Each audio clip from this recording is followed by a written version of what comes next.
चला जाता है। आप धूप बत्ती कीजिए, गूगल धूप कीजिए।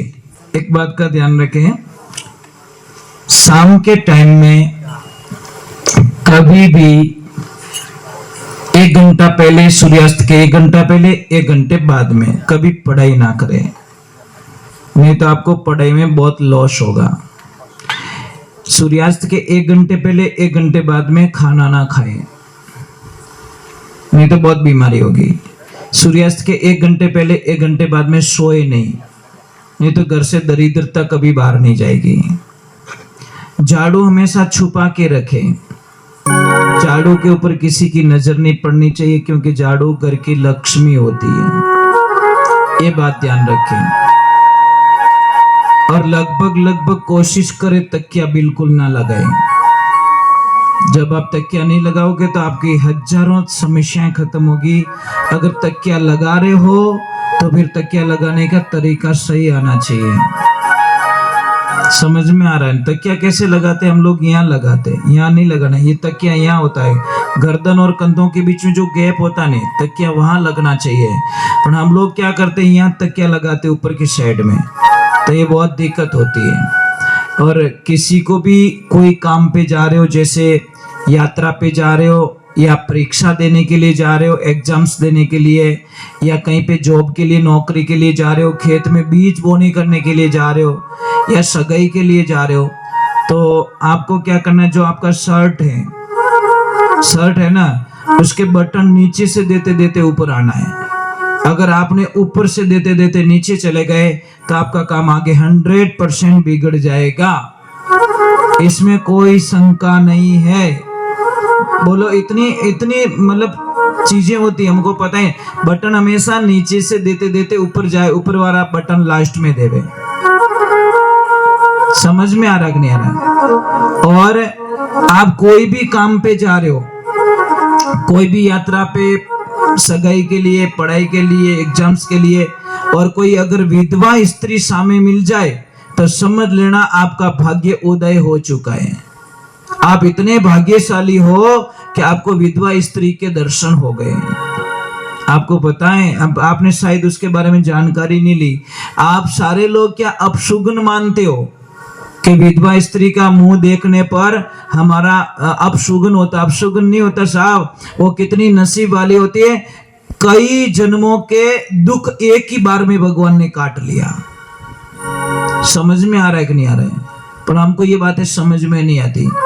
जिसको बच्चे नहीं है, अगर वो जोड़ा भी सामने मिल जाए तो कभी अपशुगन मत मानना, नहीं तो तुम्हारे वंश में किसी न किसी को बच्चे नहीं होंगे, ये गारंटी महाराज।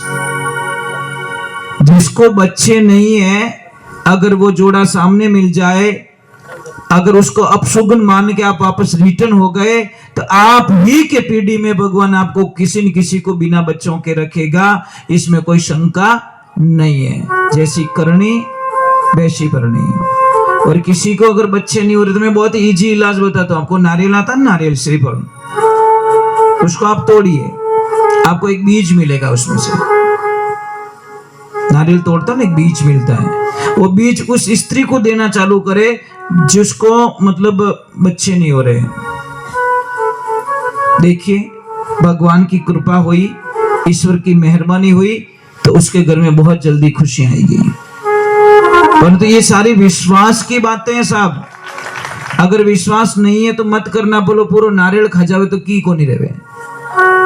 ये सब श्रद्धा होती है, एक विश्वास होता है। भाई हमारे मंदिर में क्या होती है? पत्थर ही तो होता है, पर हम उसको भगवान मानते तो भगवान होते हैं। अगर कोई कहे यार भाटो दिखे रही हो, तो भगवान के भाटो इस देख, इसके आगे कुछ भी नहीं दिखेगा। कोई बोलता नहीं मुझे भगवान दिख रहे, तो भगवान दिखेंगे। तो ये बात है, आपका विश्वास। और सबसे बड़ा भगवान को बुलाने का एक ही तरीका है, घर में शांति। एक दूसरे, पति और पत्नी का मतलब क्या होता है? पति पूरा पत्नी पे विश्वास करे और पत्नी पूरा पति पे विश्वास करे। एक जोड़े का मतलब ये होता है। समझ में आ रही? दोनों की मति एक होने चाहिए। एक पूजे हनुमान जी ने, दूजोड़ू पूजे इला जी ने, तो उन घर में शांति, कोई शांत तो ही नहीं रहे, कितना भी कुछ करा लो। और दूसरे नंबर, मैंने कई लोगों को देखा है एसी लगाते।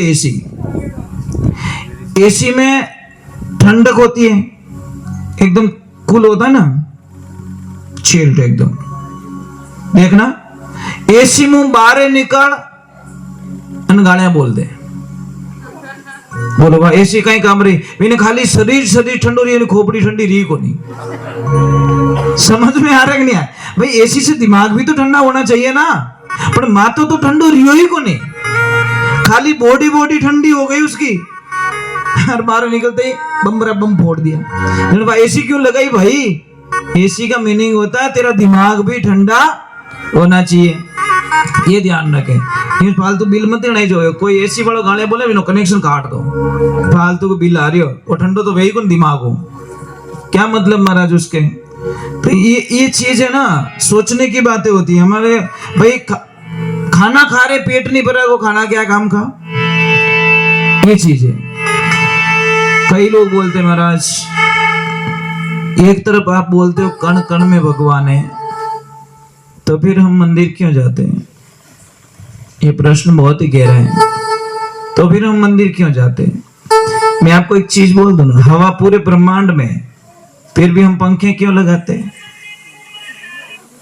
पंखों बट लगा नट हूणो, समझ में आ रहा है कि नहीं आ रहा है? हम पंखे के नीचे क्यों? क्योंकि पंखा विशेष करके उस हवा को हमारे तक, तो मंदिर में वो एनर्जी होती है, सबकी एनर्जी वहां मिलती है, सबका विश्वास वहां पे एक पॉजिटिविटी पैदा करता है, और पॉजिटिविटी पैदा करने पे आई बिलीव इट्स गॉड।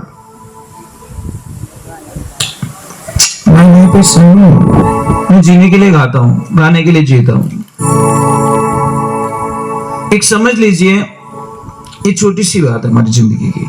चलो मैं एक दो भजन और सुनाऊंगा, कोई आपका कोई हो भगवान तो मुझे बोल देना, उनका भजन सुना देता हूँ, फिर मैं आरती करूंगा। आरती के बाद मैं एक साधना दूंगा, साधना के बाद में आपको छुट्टी और मेरे को भी छुट्टी, ठीक है? और एक ध्यान रखना, जब आप कोई भी यज्ञ में बैठोगे, हवन में बैठोगे, तो आपका तन और मन दोनों एक्टिव चाहिए। ब्राह्मण देवता के स्वाहा और वो यजमान बागुज भड़प आहा, तो यज्ञ कराने वाला भी जाएगा काम से, और यज्ञ में बैठा है वो भी जाएगा काम से, कुछ भी फायदा मिलने वाला नहीं। तन और मन दोनों स्वस्थ होना चाहिए, एक्टिव एकदम। अब मोबाइल तो घणो ही नवो है, पर बेटी बैटरी लो, उसके टावर आवे को नहीं, वो मोबाइल के नहीं चार्ज कर ले। अब शरीर तो घणा ही बढ़िया नाय धोन आएगा, कपड़ा बढ़िया नवा पहन दीदा, और मायने बैटरी लो। तो कोई काम का यज्ञ, जिसके भी घर में यज्ञ होता है साहब, मैं तो लोगों को क्या कहता हूँ, जो ये जैसे शादी होती है, सेकंड डे और एक दिन पहले बड़ी बंदोली निकालते, ये बहुत गलत काम करते हैं साहब। बंदोली एक दिन गैप में अगले दिन निकालो, एक दिन का गैप दीजिए, ताकि सारे सुबह में उठ के एक्टिव होके बारात में जाए। फिर बारातिया नाल नो पड़े, एक नीमड़ा नीचे पड़ियो, एक वटी पड़ियो, आखी रात बैठो डीजे माते धूलो उड़ायो। समझ में आ रही? बींद खुद ही नींद लेवे फेरा में, इन्हें पढ़ाए दी तो पढ़िया पसे ठा पड़ेगा पड़ेगा, क्यों बापड़न आखी रात जगह हो इन्हें। तो नियम ये कहता है कि बंदोली का जो सिस्टम होता है, एक दिन पहले निकाल दो, एक दिन का गैप दे दो, उस दिन कोई नहीं होना चाहिए, नाच गान बिल्कुल नहीं, नॉर्मल होना चाहिए, टाइम पे सो जाओ, सुबह में बढ़िया बारात में जाओ एक्टिव होके। समझ में आ रहा है नहीं आ रहा है? क्योंकि यज्ञ करते हुए उबासी आना भी वर्जित मानी गई साहब। अगर आपको यज्ञ करते हुए उबासी आ गई तो भी वर्जित है यज्ञ में। पर ये चीज कौन समझाए महाराज? सत्यगुरुदेव की। एक तो अगरबत्ती मत किया करो, आप अगरबत्ती करते ही आपका यज्ञ सारा असफल हो जाता है। धूप बत्ती करो, क्योंकि अगरबत्ती में बांस आता है, और बांस जलाना हमारे शास्त्रों के विरुद्ध होता है, बिल्कुल अलाउ नहीं होता साहब। फिर भी हम पहले काम करो, अगरबत्ती लगाओ, वहीं से हमारा यज्ञ असफल में चला जाता है। आप धूप बत्ती कीजिए, गूगल धूप कीजिए, और कुछ भी धूप नहीं मिले तो आप गाय का गोबर लीजिए, उसमें थोड़ी मिर्ची मिला दीजिए, थोड़ा गाय का घी मिला दीजिए, थोड़ा ये खोपरे का जो पाउडर आता है वो मिला दीजिए, ऐसे करके उसका धूप बना के धूप चढ़ा दीजिए, ये हो गया धूप बढ़िया।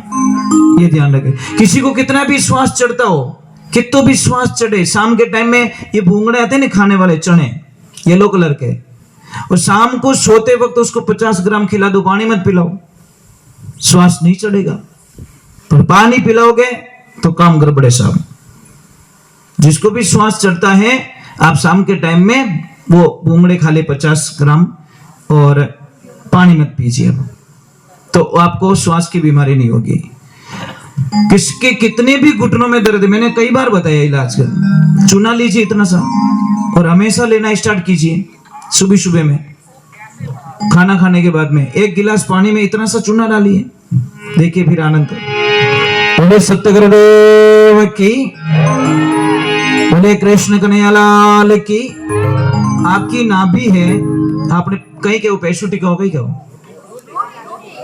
जो भी कहते हो, अगर ऊपर आ गई तो गैस्ट्रिक बनेगा, लेफ्ट में गई तो आपको कब्जी होगी, और नीचे खिसक गई तो आपको लूज मोशन हो जाएगा।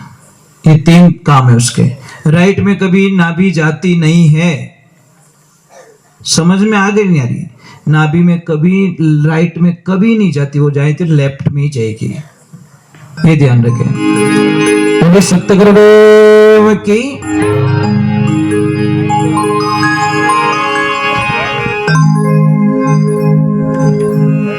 चलो मैं 2 भजन और सुना देता हूँ। कोई महादेव जी का वगैरह वगैरह कुछ हो तो बोल देना मुझे, कोई भी यूं की कर, आप ही तो बोल दो कोई 1-2 भजन के पे आ मारे महादेव जी का।